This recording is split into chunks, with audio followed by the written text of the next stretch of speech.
What's up, y'all? It's your favorite sports chica, Carolina Teague. This is League of Our Own. Welcome back. Usually we go on Mondays, but today it's Tuesday, and we wanted to go live right now because today's going to be a fun day. I worked all weekend long. I was really tired, but now I'm back, and I couldn't miss a week without you guys. So I'm here at VodPod Media Studios with my guy, radio husband, and producer, Kylan Jackson, making sure everything is running smoother than olive oil on a baby's behind. If you want to see your comments live, you guys are watching now. You guys are on Twitter or Facebook or YouTube.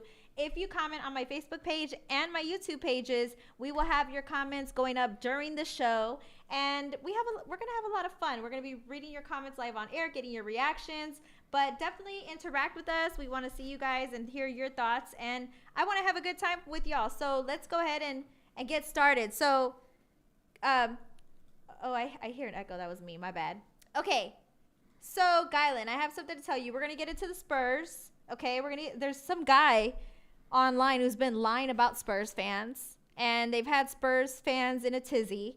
Then, the Houston Rockets are playing the Spurs tonight at 7:30, and Sengun is one of their top players. He's not going to be playing tonight because of an injury, and we wish him the best. And we're also going to talk about the NFL free agency, all the big crazy moves that have been going on, and why the Cowboys have been doing absolutely nothing throughout this entire free agency. Why is that, and what can they do? So, Gylan, how was your weekend? It was good. Good. I know you've been really busy because you got a lot of projects going on. And you and I are going to be working together very soon, and we're going to be making that announcement soon. I hear an echo. Sorry. Don't worry, it's not going across, but you got it. My Okay, bad. yeah, because I can't hear myself. I'm sorry. Okay, but yeah, so what I was saying was we have a lot going on. We have a project together, so I'm really excited to work with you. So can't wait. Can we announce it yet, or?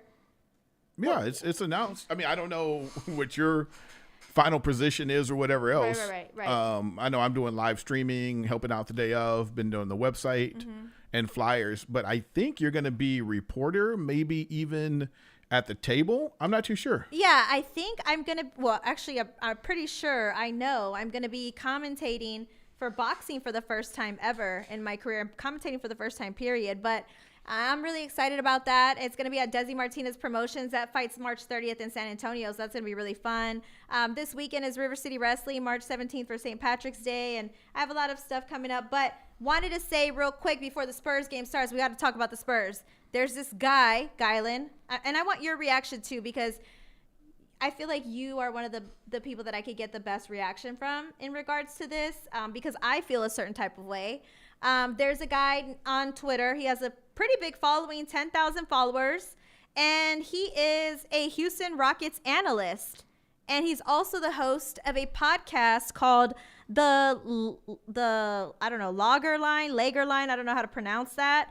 And it's a podcast that he has, and he talks about the Spurs. He talks about all things Houston. And as you know, some people, not all, Houston Rockets fans and San Antonio Spurs fans, apparently there's like a huge war, and a lot of them don't like each other.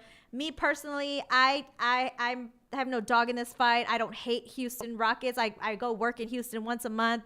I don't have an issue with Houston. Gylan, I know you like Houston too, but you're also a San Antonio Spurs fan. Am I correct?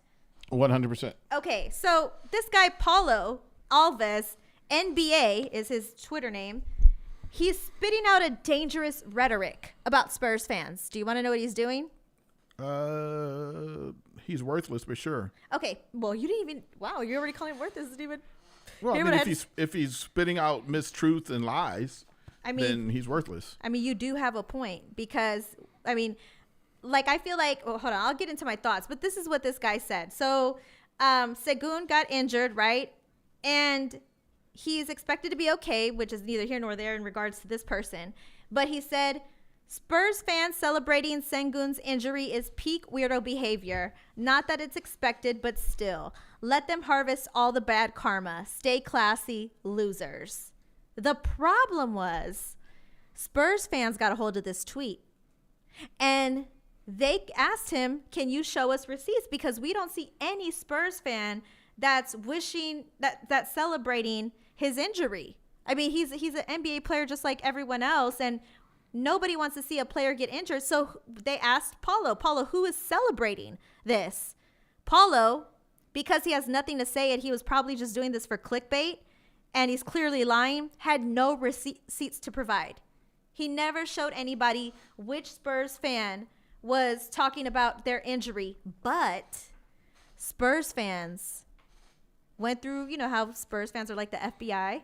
Or people are like the FBI. Yeah, people are like people in general are like the FBI. Well, they went through his Twitter and they found him inadvertently wishing injury on Victor Wembanyama when he went to the San Antonio Spurs.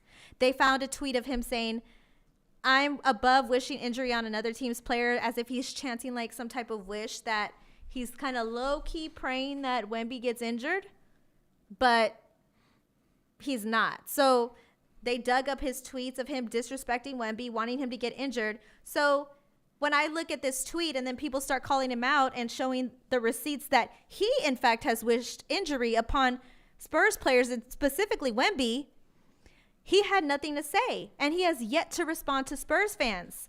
And my thing is this. If you're an NBA writer, if you're an NBA podcaster, if you're an NBA analyst, especially for the Houston Rockets.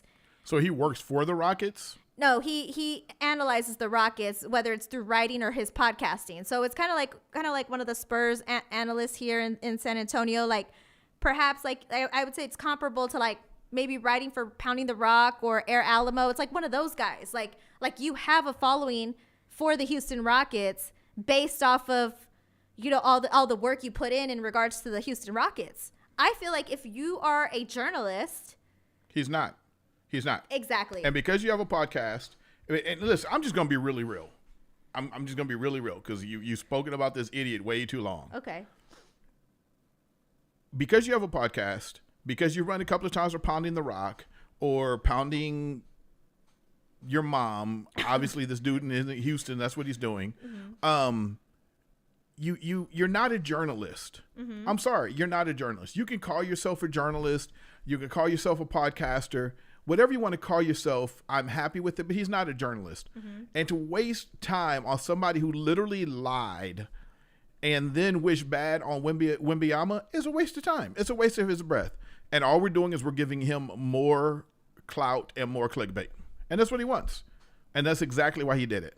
Well, here's my thing, though. I'm okay with giving him that type of clout and clickbait if that's exactly what his goal is, because I want people to know who follow me that this person is not okay. If you want to get Houston Rockets news, you can go somewhere else. There's Houston Rockets analysts who are way more classier than this person. And I feel like if you're willing to spit out a lie and dangerous rhetoric and say that Spurs fans are wishing harm upon Sengun, which they're really not, and you're also kind of wishing injury on Wemby as well, then people can get their news at other places where they're not going to spread lies. They're not going to spread misinformation. They're not going to try to divide the Spurs versus Rockets fan base any further than it already is. This is just him projecting his personal feelings about Wemby and the Spurs onto the Spurs fans because he has yet to show receipts. And it's really scummy that people want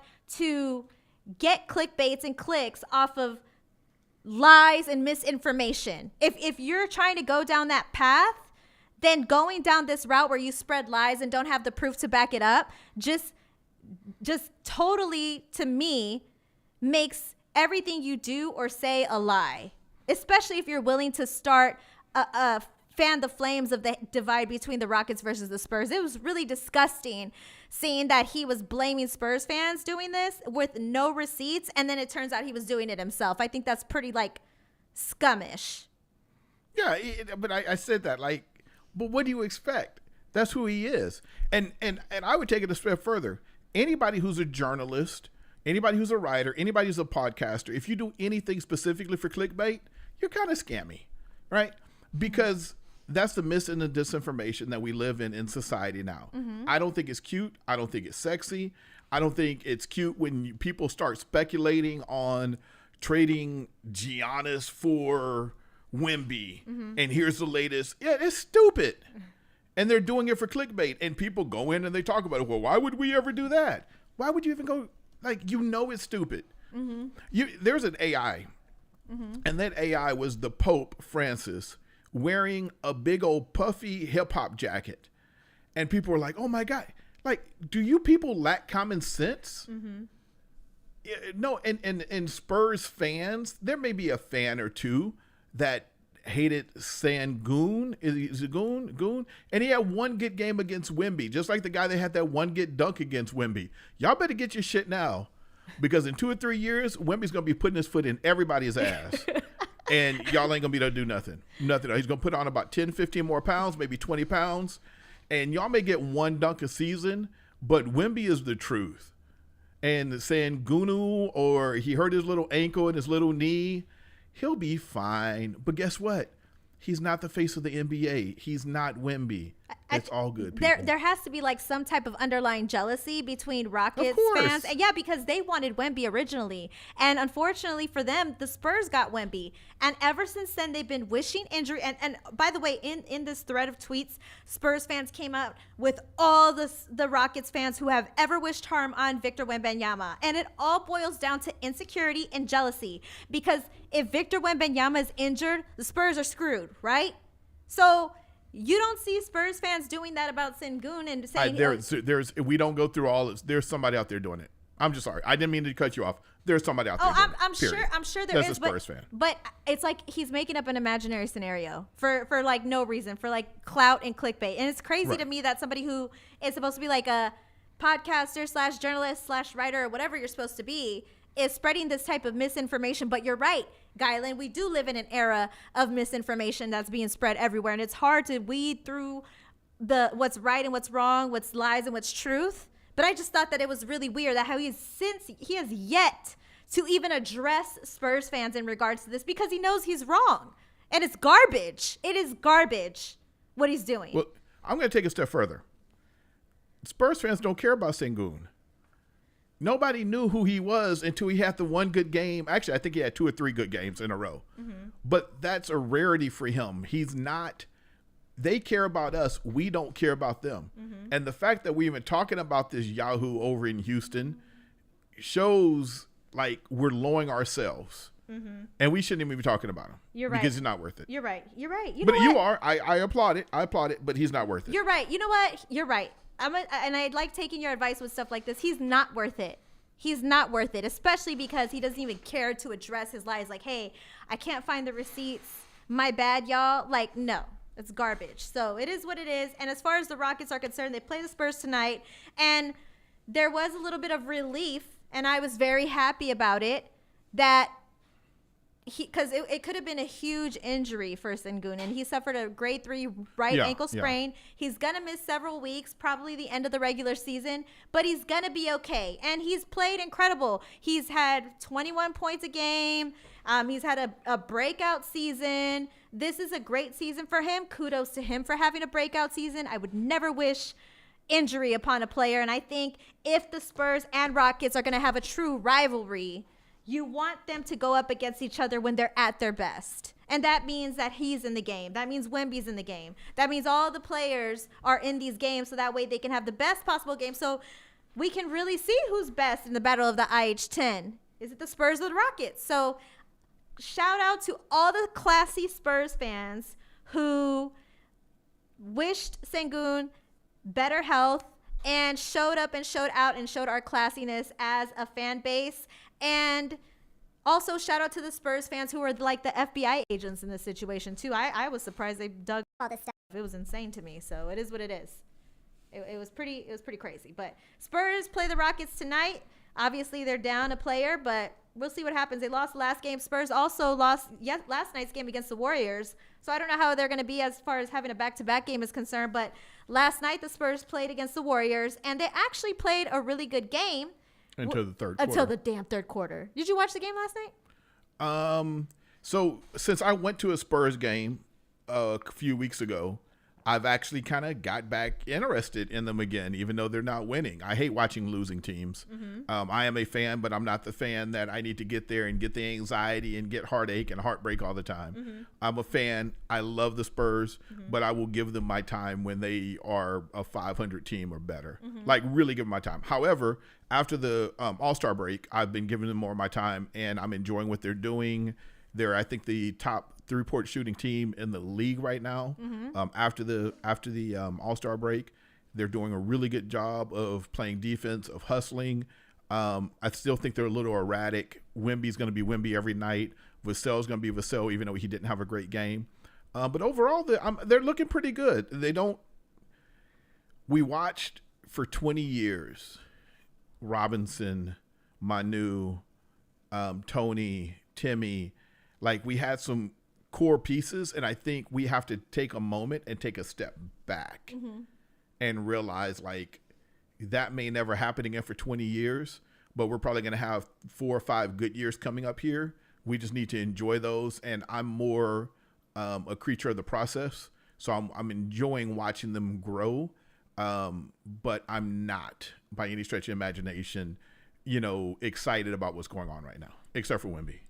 Well, I mean, you did say we may not see that ever again, and you're right. We might not. And hello, Kevin. Thank you so much for watching. Kevin is a sports host in Dallas, Texas.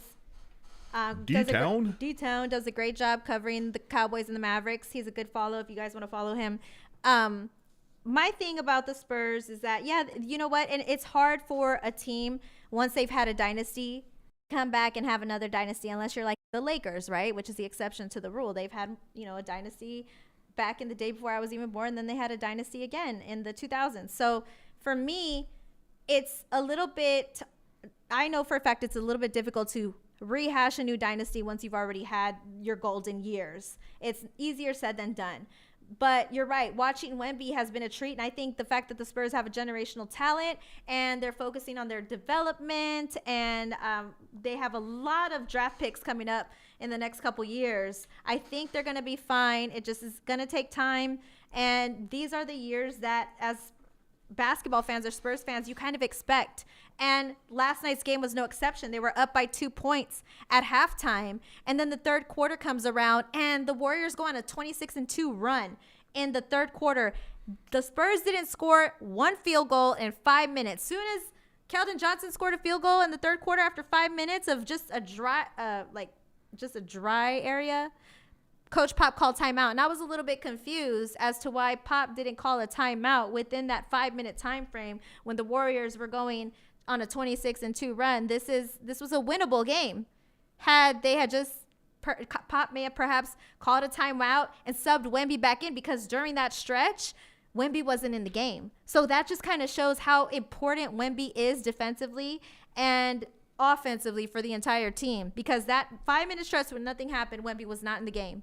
And once Pop called timeout, he subbed Wemby back in. But for me, I was like, why didn't Pop call a timeout sooner? And I was talking to Jimenez earlier today on the Acquired Taste show, and they basically were saying that the reason why Pop didn't is because he's trying to teach them how to, get back up on their feet. Yeah, play through it on, but that kind of bugs me a bit. Like, do you have to do that? Like, I mean, I know you're developing. I know you're trying to teach them how to get out of their slump themselves, but it is just very frustrating watching 5 minutes with no field goals. Crazy. Well, but that's because we think that's a win. We think the Spurs are a team that can win every game, right? Because we're fans. However, Golden State is a better team than the Spurs. The record shows it. The history shows it. Your players show it, and it's just, so it is frustrating, but we got to trust Pop. We got to kind of trust Pop. Nobody was complaining when they came and won 2 or 3 in a row off. They've actually had a pretty good record since the All-Star break overall, as compared to the rest of the record, but it is what it is. Yeah, and we'll see what happens the rest of the season. They're not going to the playoffs, so whatever. Yo, have you been watching the NFL free agency? Have you been interested in that at all, or not really? No, I never paid. Rarely, I pay attention to like maybe the first 10 picks. But all the other stuff, and I know you went to the combine, so you were still kind of hyped on that. Yeah. But no, I've never been like this big combine. I'll watch a couple of the 40s and stuff like that. I'm trying to build an empire, man. Yeah, and well, me too with sports. So that's kind of why I have to keep up with it. I mean, that's one of the reasons why this free agency is interesting to me. And you also want to see where the teams are going, so you're not left in the dark by the time the NFL season starts. But I think I'm bigger on the NFL than you are in general. I think you're bigger on basketball than I am.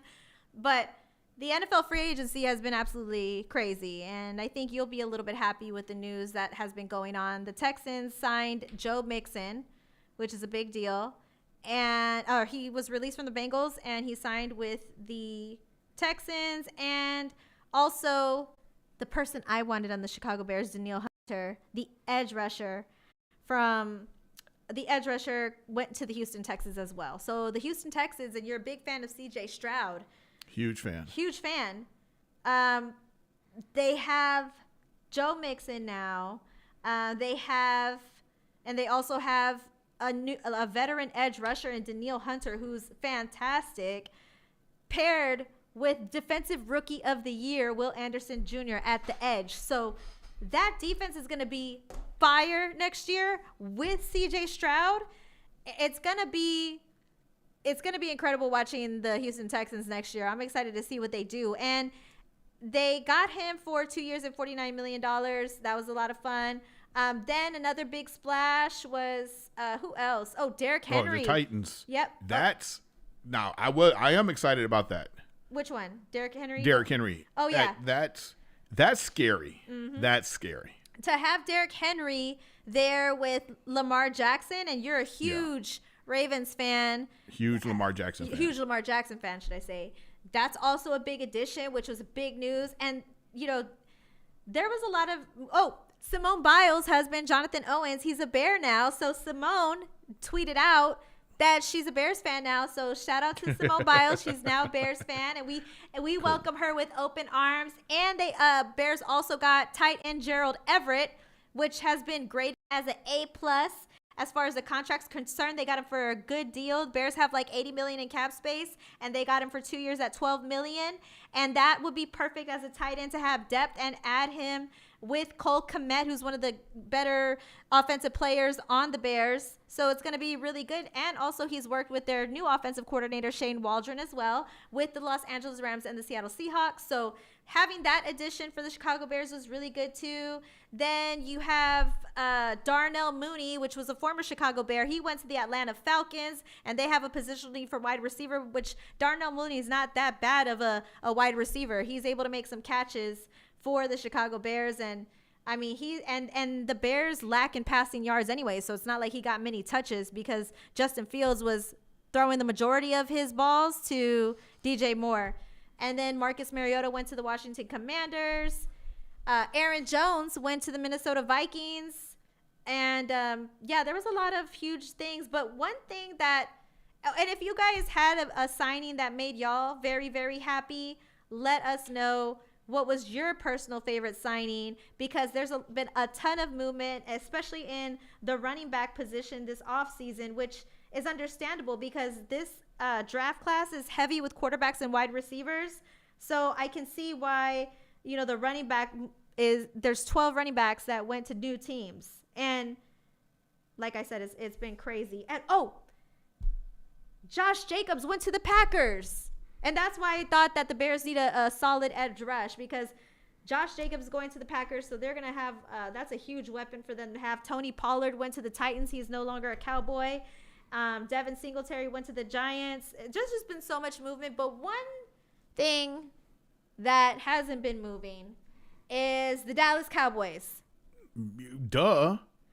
They have done absolutely nothing in the free agency, which is pretty crazy to me, because yesterday was free agency day, right? Everything was moving around and all this news was dropping everywhere.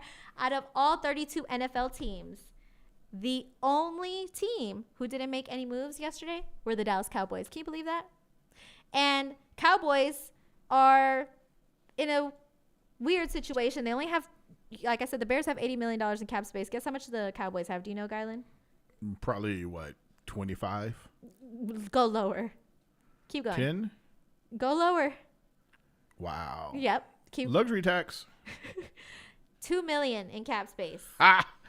Ramon said Dallas going to sign Cat Williams. And Uncle Rico.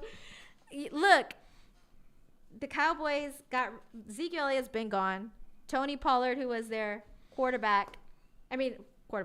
he was their other running back. He's gone too. The Cowboys, are they going to just bank on the third running back that they have, the third string that they have, and see if their running back position is good? Like, are they going to try to develop him? Like, what is their plan? Because they don't have any money in cap space. Plus, they also lost the offensive tackle Tyron Smith as well, which was a huge loss. So they need an offensive tackle. They also need a center. And Dak Prescott's contract is coming up soon. And they could free up cap space if they wanted to, if they didn't extend Dak Prescott. And that's one of the things that is really hard to like see through. Like the Cowboys really messed up as far as like where they're adding cap space, what they have for draft picks. And every single year, the past few years, when they hit the playoffs, they're one and done. And now when you have the upcoming contract situations for Dak Prescott, CeeDee Lamb, and Michael Parsons coming up, I mean, it's like they need to free up some cap space somehow. And I was looking at how they can free up cap space. And one of the best ways is not extending Dak, which I doubt is going to happen. I think Jerry Jones is going to re-sign Dak. And it's also crazy too. Before I get to that, I was going to say that, yeah, they could free up Dak Prescott. Then they could also get rid of Michael Gallup as well if they wanted to. But I was going to say that if the Dallas Cowboys, the fact that the Dallas Cowboys aren't doing nothing is really strange, because Jerry Jones had made comments that they were going to be all in the free agency. So how does this show that you're all in if you're not making moves in the free agency? You have no cap space. Are you going to free up some of this money that's going around? And also, too, that surprised me when I went to the combine. Like I said, Tyron Smith is gone. There's offensive tackle positional needs. So Joe Alt said who's an offensive tackle in college, said he did an interview with the Dallas Cowboys. He's one of the top prospects for the combine. Then you had other people like Christian Jones from UT said that he had an informal meeting with the Dallas Cowboys but didn't have a formal meeting. And also there was a center, I think Powers, also said he didn't have a meeting with the Cowboys. And they have position needs for the center, OT, and with now their running back situation as well with no cap space. And a part of me is kind of like, okay, they have these positional needs, but they're not interviewing all these players at the combine. And they're also not doing anything in the free agency. So what are the Dallas Cowboys going to do next season to keep up with the Philadelphia Eagles? Because the Philadelphia Eagles, who are, y'all know they're in the same division, they're making big moves this offseason. And that's the part that I can't get past. Like, if you think, and Ramon says they should sell CeeDee Lamb, they could. But my thing is, like, if you know the Eagles are making big splashes and big moves, they got C.J. Gardner-Johnson, Saquon Barkley, too, by the way, Bryce Huff, Zach Bond, Devontae Parker, and Matt Hennessy, and the Cowboys have absolutely nobody. Like, the Eagles are making it a point that they're trying to grow this next season so they can be at the top of the division. What are the Dallas Cowboys doing? What is Jerry Jones doing? Why is nothing being done? And it just shows the incompetence of the Dallas Cowboys organization that nothing's being done at the moment. It's crazy. I don't know what happened to Kylan. I think he I'm here. Oh, you're there. Okay. I was like, I think Kylan. I'm sorry. I fell asleep on the Cowboys take. I don't even know why we talk about them. They're not doing anything. Dallas Cowboy fans, to me, are some of the saddest fans in the world. And not because you all are just sad individuals. It has nothing to do with that. But you all must be sad. You got to be sad after all these years. I don't know. Like, it's heartbreak over and over and over. It's like being in an abusive relationship. How in the hell do y'all do it? Mm-hmm. And also, too, the Cowboys were in the mix for running back Zach Moss, but the price tag, according to sources, was too high for them, and he was only asking for $4 million a year, which is insane. And they're saying Jerry's cheap. He doesn't want to spend money. Well, being cheap is not going to get you at the top of the NFC East. I guarantee you the Eagles are going to probably be at the top this year, especially with Saquon Barkley. So we'll see what happens.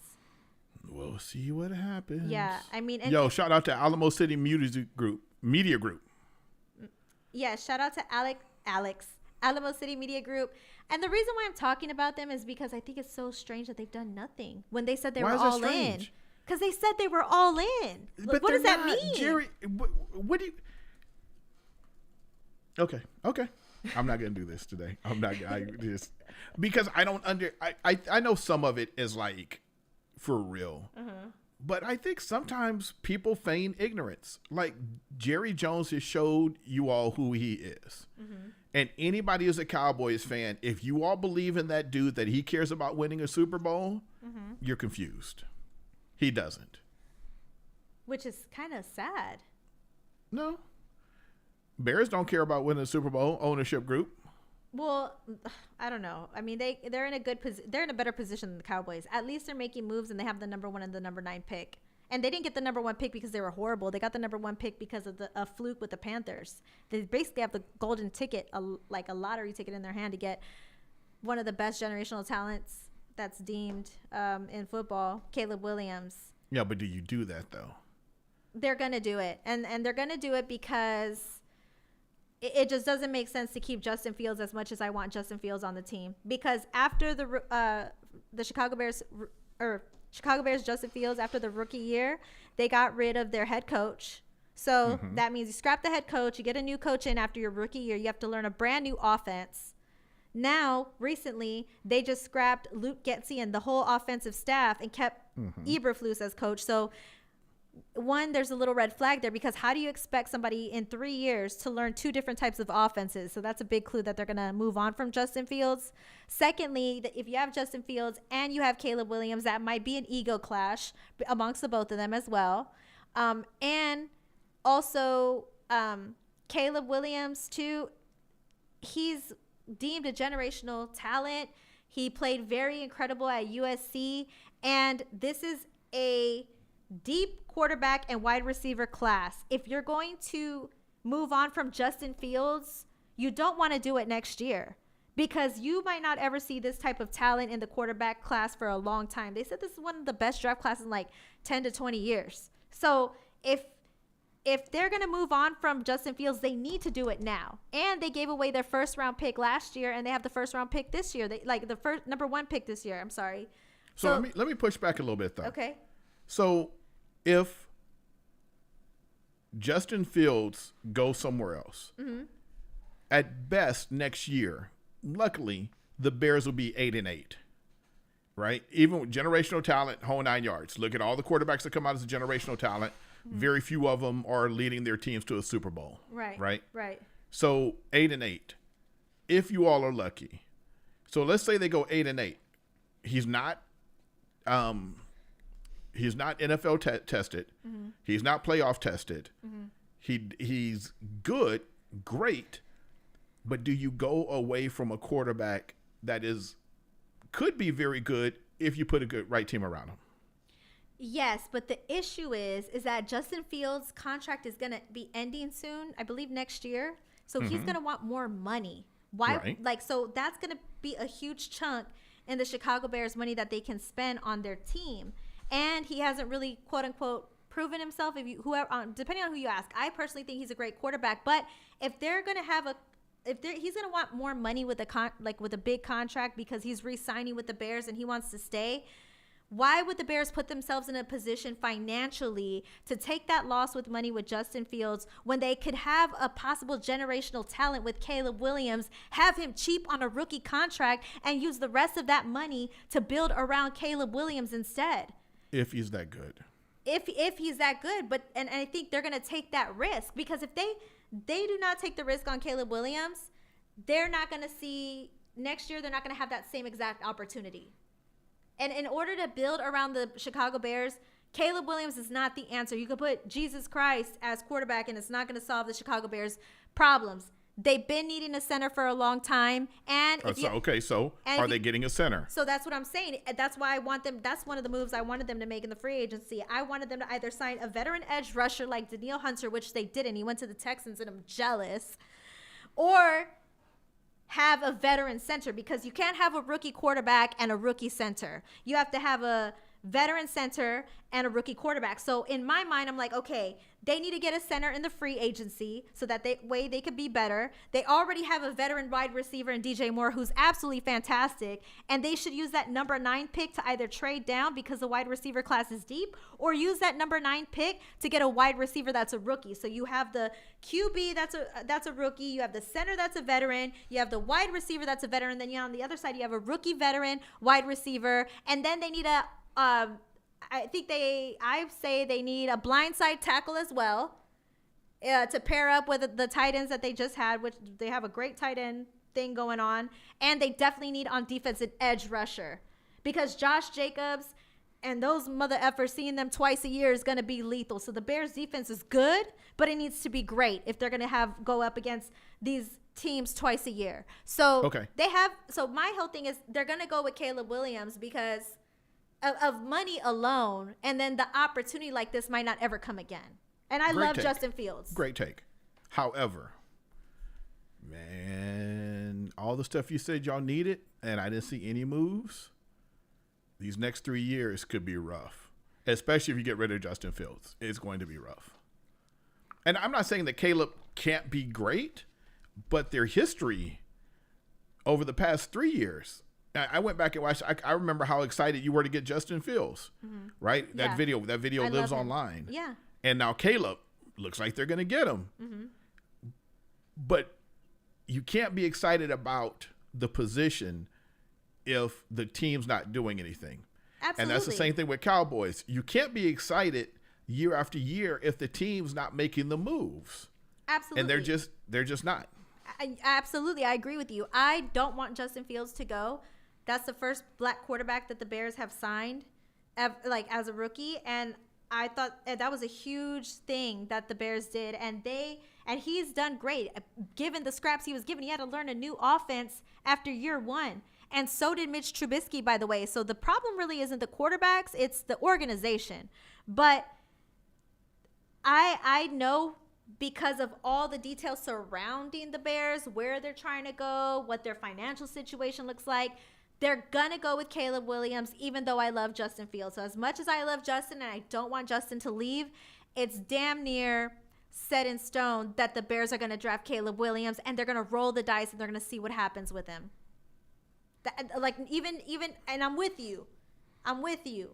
They need to get all those positions in order to get it right to even be at a championship caliber level, because that's where I'm going for at this point. Yeah, of course. That's where you want to be. Right.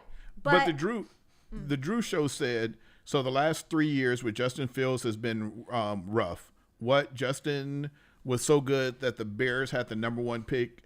Justin is horrible. I get it. Listen. He's not been great, but Carolina said, and one of the things that we practice around here is listening skills. One thing that Carolina said was that he's gone through 2 or 3 coaches since he's been in the league, and that does not set your team up, or especially your quarterback up, for success. And that's the problem. And you could have your criticisms about Justin, like he doesn't release the ball quick enough, which is these are all things that are true. And he's not like a Patrick Mahomes, if you will, but at the end of the day, it's not his fault the team is bad. Okay, it's the team's fault. 100%. The one of the big things that people don't even think about is the fact that the Bears have been needing a center for the longest time, and have not been investing into that center position, which is very important if you want to have a successful offensive line. And so that's one of the things that kind of makes me like, okay, it's not all Justin's fault. I'm with them, but the writing is on the wall. They're going to go with Caleb Williams, whether everybody likes it or not. So we just have to see what's going to happen. There's nothing I can do about it. And now Ryan Poles' ass is on the line. Now, Pledger's in here. Pledger, how are you, Pledger? Pledger says... What's up, Pledge? So it's Carolina's pick. Exactly, because Carolina screwed it all up. The Panthers. That's the Panthers' pick. But shout out to the Panthers. And that's the thing, too. And and I get where y'all are coming from. The Panthers picked Bryce Young. And look what happened. The Texans went with CJ Stroud. And who had a better season? So, yeah, I get it. The person who might be the number one rookie quarterback for that particular draft class might not pan out to what he's supposed to be. And that's one of my biggest fears. That's why I want to build around Justin. But the writing is on the wall from a business perspective that they're going to go with Caleb Williams. If they don't, I will be pleasantly surprised. And I would hate for them to draft Marvin Harrison Jr. at number 1 when they can trade down the number 1 or give the number 1 pick to someone else, trade down in order to get better assets. Then they get Marvin Harrison Jr. perhaps at the 2 and trade with the Washington Commanders, because Cliff Kingsbury said that Magic Johnson told him that they're going to do whatever it takes to get the best possible quarterback in that draft. So unless there's a king's ransom, and I'm hoping it might be between positions or between pick number 2 and pick number 4 for that number 1 spot, in additional to other assets, I don't see the Bears giving that away. And if they do give it away, go with Marvin Harrison Jr. at wide receiver and build around Justin, because Marvin Harrison Jr. and Justin Fields both played at Ohio, and DJ Moore and Marvin Harrison Jr. both played in Philly in track, so it would be the perfect combination of what they need to do. And regardless of where the Bears are at, nothing is worse than what the Dallas Cowboys are doing, because they've done absolutely nothing in this draft or this free agency, and it is blowing my mind that the Cowboys have done nothing. And if I had to pick one team that I am jealous of, it is right there 3 hours up the road with the Houston Texans, because they got damn near everybody that I wanted. They got C.J. Stroud. They got Danielle Hunter. Oh, they're doing such an incredible job in the free agency. If I had to give them a grade, I'd give them an A++. Yep. So that's what leadership does. And now, who's the better Texas team? Would you say it's the Cowboys? Because the Cowboys had how many rings? The Cowboys 5? 5 rings, right? Had. Who cares? I don't care about the past. What have you done for me lately? What have you done for me last year? What are you doing? Who cares? The Cowboys in the past, and they had the stadium roof open so God could look down on them. No, they couldn't afford to finish the damn roof. That's why the roof is like that. Google is your friend. I'm not a Cowboys fan. I grew up in Houston. I like football. I don't have necessarily a team. I like more players than anything else, but damn sure no, I don't like Jerry Jones and the Cowboys. I'm not going to rag on the Cowboys because they're in Texas. I know, you refuse to, and you need to. I don't need to rag on them. Yes, you do. Yes, you do. You're scared of them. It's okay, though. I understand. No, I don't hate the Cowboys. You should. But you like, I hate the listen, Packers. if I you hate like the Packers. the, if It you makes sense. if you like Chicago, I can see why you're okay with the Cowboys. I can see it. I can see it. You got me on There's that a one. pattern. There's a pattern. There's a pattern. It's me. I'm Maybe the problem. your picker is off. You're the problem. You're the problem. Okay. You win on that one. My picker is off. Pledger says the 2020 draft class, 5 quarterbacks went in first, and Trevor Lawrence a generational talent. Oh, yeah, they did say Trevor Lawrence was a generational talent, which he hasn't shown yet, as the only one still with their original team years later. We'll see what happens. And Pledger, I am all around too, building Fields, but based off of the business perspective of it, it isn't going to happen. And it makes sense when you think about it. Justin Fields is going to want more money down the line, and when you can roll the dice on a quote-unquote generational talent and build around him, and you have a deep wide receiver class, I mean, I can see why they want to roll the dice with Caleb Williams and go that route instead. But only time will tell what will truly happen. And, yeah, so Nathan, my God, if I know I botched your name, and I'm so sorry, but thank you for tuning in. He has a sports podcast, too. I have a feeling that the Dallas Cowboys might focus more in the draft. Well, that's the thing. I just brought that up.